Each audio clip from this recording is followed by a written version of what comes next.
que todos vocês, com certeza, já sabem alguma coisa do Egito. Todos. Né? O Egito acontece quase simultaneamente à Mesopotâmia.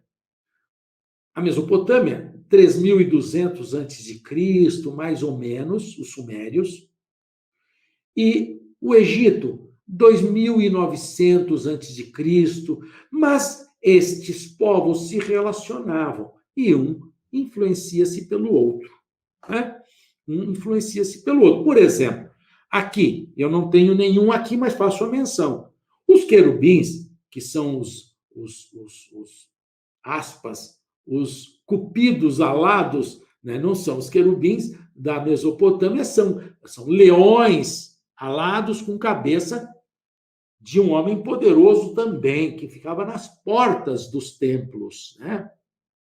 Na porta dos templos para proteção, para proteger. Também no Egito, teremos mitos alados, ou figuras aladas. E teremos depois lá na Grécia. Então, o Egito tem o seu ápice, que é o período vamos dizer, das pirâmides, das maiores pirâmides, é o ápice, é aproximadamente em 2.500 a.C. Né? E o que nós vamos ver? Nós vamos ver essas maravilhas que vocês já conhecem, né? Isso vocês já conhecem, com certeza, já viram Nefertiti, a rainha madrasta de Tutancâmon, né? Com Amenófis, ou Akhenaton, aqui à esquerda, que foi seu marido, ele é pai do Tutancâmon, e eu ponho aqui uma das urnas mortuárias de Tutancâmon. Mas vamos à essência. Por que esses homens faziam os egípcios, faziam as representações das figuras importantes do reino? Porque acreditavam eles que a vida terrena ela era curta, mas que teria a eternidade pela frente. A eternidade pela frente, ela era, como o termo diz, ela jamais acabaria. Claro, se é eterno, eu sei que o próprio termo diz isso. Mas a ideia de que lá naquele mundo é que eu vou aproveitar ainda mais. Só que isso cabia a uma classe socioeconômica, isso é, sem fazer trocadilho, na pirâmide social, né? Nós estamos falando de pirâmide aqui, na pirâmide social, a parte da cúpula, né? Que eram quem? Quem iria viver eternamente? O escravo lá embaixo, na pirâmide, na base da pirâmide, que não tinha status social nenhum. Morria um, joga fora, vem outro, vem outro. Não. Então, era aquela classe socioeconômica, era a família do faraó, abaixo, os altos cargos de governo. Eles tinham um exército, sabidamente, eles tinham um exército muito bem organizado, como tinha exército também na Mesopotâmia. Mesopotâmia tem também. E tem muitos documentos, assim como tem uma urna que mostra todo o exército, uma representação muito bonita.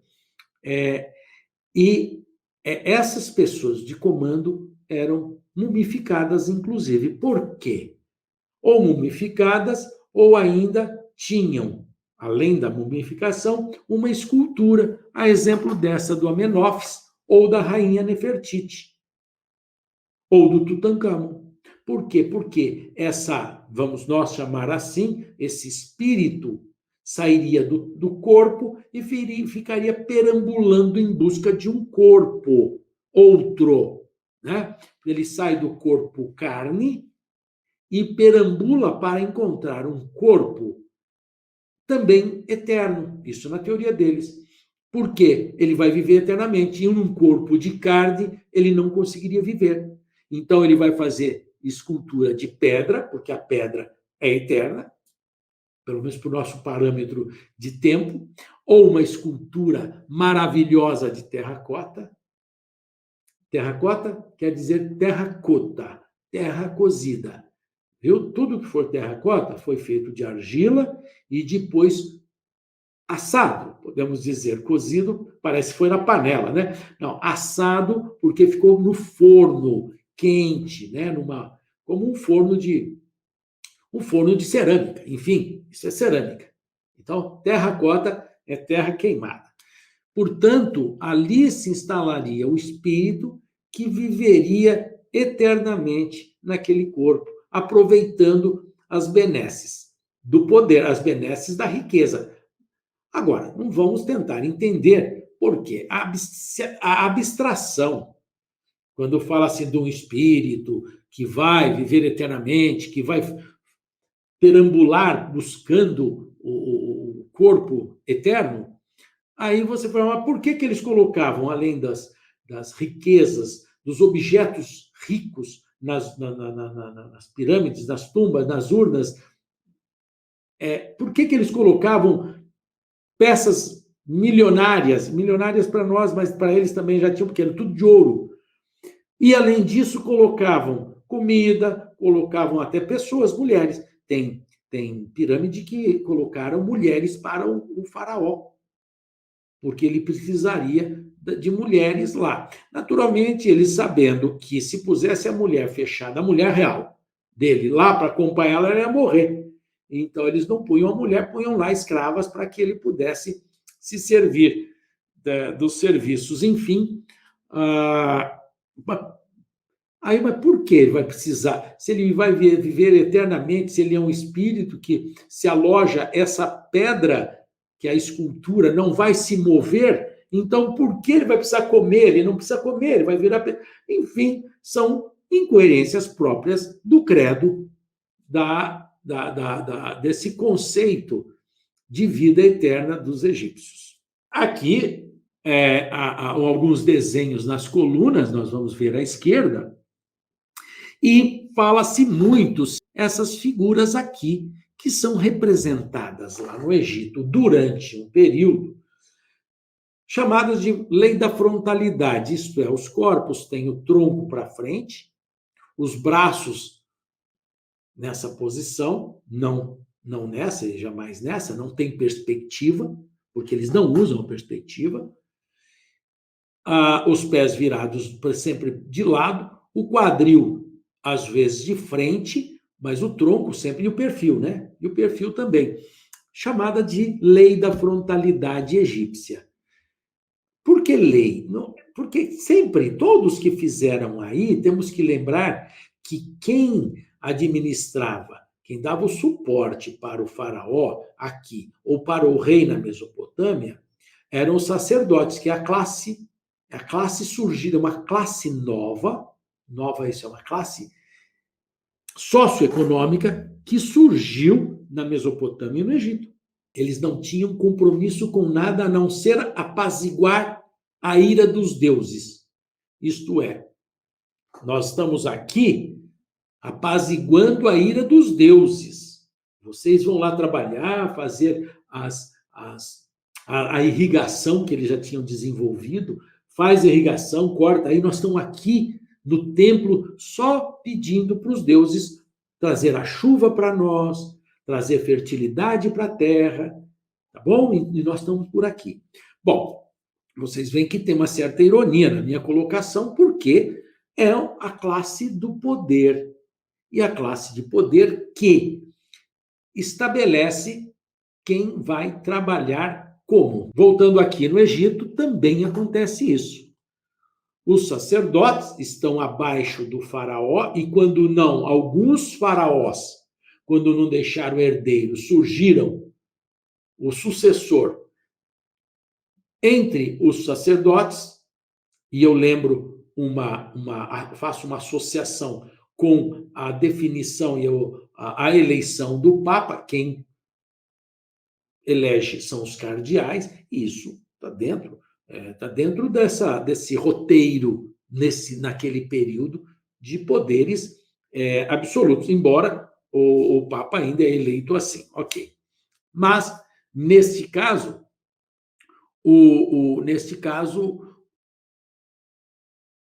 os sacerdotes dão a suporte e vão escrever também, só que aqui é escrita hieroglífica. O que eu quero dizer com isso é que, se não fosse essa pedra aqui, nós não saberíamos o que significava aquilo.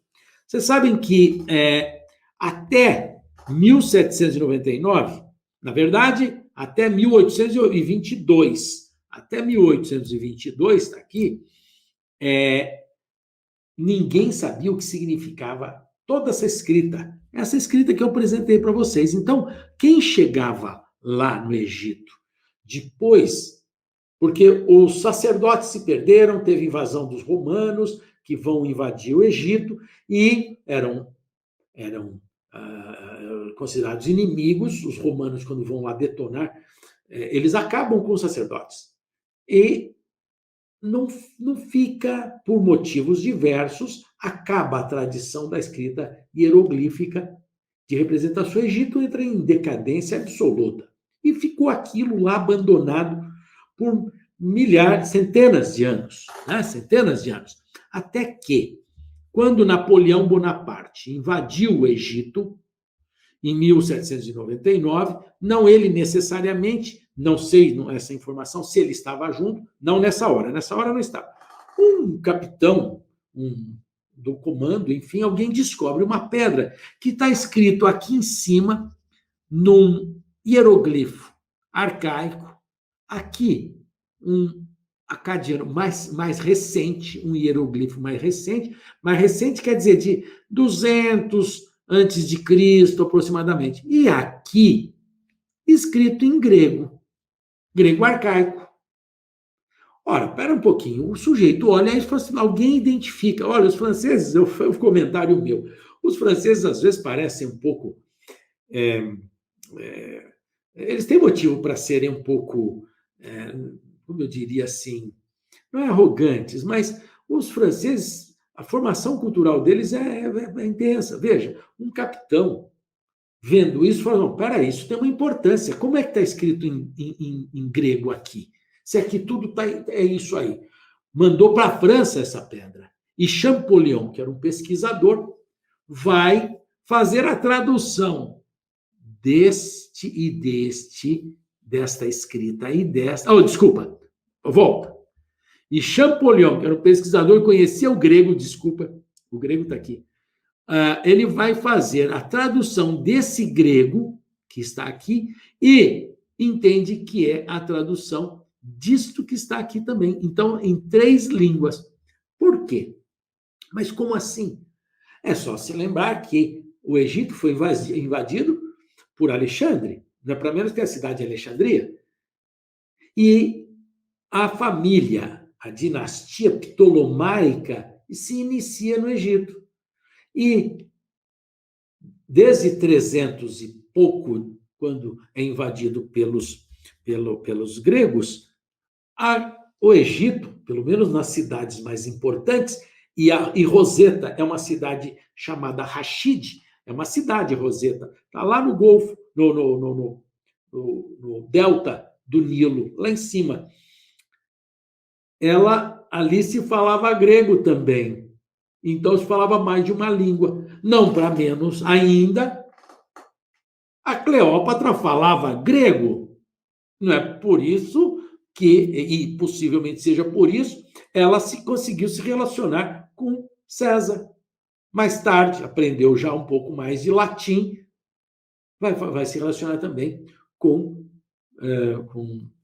Marco Antônio, com quem se junta absolutamente. Marco Antônio vai abandonar os romanos, e aí os romanos têm que ir lá para matá-lo, inclusive. Mas isso é uma outra história. Nos cabe aqui dizer que a Pedra da Roseta foi, graças a ela, que nós sabemos alguma coisa sobre o Egito. A alma, o espírito, passava por uma avaliação de Anubis, né? Anubis, esse deus com cabeça de lobo, né? De lince, de lobo, não é lince, isso aqui é um lobo, coiote, enfim. Teoricamente, ele punha uma pena de um lado e o coração do outro e fazia medida para ver se o sujeito que morreu poderia atravessar o rio ou não. Atravessar o rio quer dizer vida eterna, né? E com o que tinha o barqueiro lá, que era muito severo também. E, portanto, o homem, o, o morto, ele teria que passar por isso. Uma das formas dele passar por isso era o livro dos mortos. Não dá para ficar falando tanto aqui, mas eu vou acelerar. O livro dos mortos contava a vida do morto. Para chegar, quando chegasse lá, com Anubis, ser visto, ser lido, falar assim, ele foi bom. Só tinha coisa boa, claro, porque só ia falar bem dele. Inclusive, tinha os fakes. Mas isso é para outro momento, não dá para ficar contando aqui, são coisas muito interessantes. Mas vamos lá ver aqui a esfinge e a pirâmide. A esfinge de Khafre e a pirâmide de Quéops. Grande pirâmide que tem 150 metros de altura. São mais de 2 milhões de blocos de pedra de aproximadamente 2 mil quilos, 2 toneladas cada bloco de pedra. 2 milhões. Então é o auge, é o ápice do Egito, né?